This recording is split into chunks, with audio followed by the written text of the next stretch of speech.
বড়দিন বলে কথা, কেক থাকবে না তা আবার হয় নাকি? ছোট থেকেই জেনে এসেছি বড়দিন মানে বিভিন্ন রকম কেকের সমাবেশ। আর এই দিন বাড়িতে রং বেরঙি কেক থাকবে, এটাই তো স্বাভাবিক।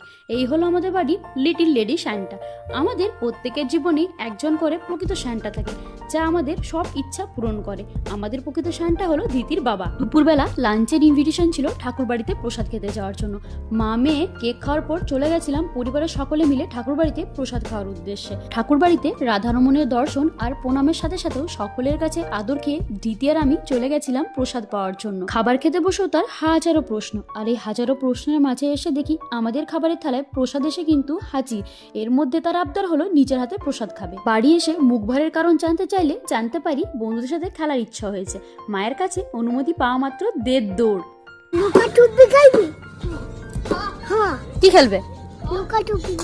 খেলার বিষয় ছিল লুকোচুরি, যেটা আমরা প্রত্যেকেই ভীষণভাবে ছোটবেলায় খেলতাম। এখন আমাদের সেটা স্মৃতির পাতা। খেলাধুলার সাথেও তার আর্ট অ্যান্ড ক্রাফট ভীষণ পছন্দের, তাই একটু বড়দিনে ক্রিসমাস ট্রি আঁকার প্রচেষ্টা। আমি আমার সন্তানকে ছোটবেলা থেকেই শেখানোর চেষ্টা করছি প্রত্যেকের উৎসবকে যেন সম্মান দিতে শেখে, কারণ প্রত্যেকটা মানুষের মানবিকতা বোধ শিক্ষাটাই সবার আগে, পুঁথিগত বিদ্যা পরে হলেও চলবে।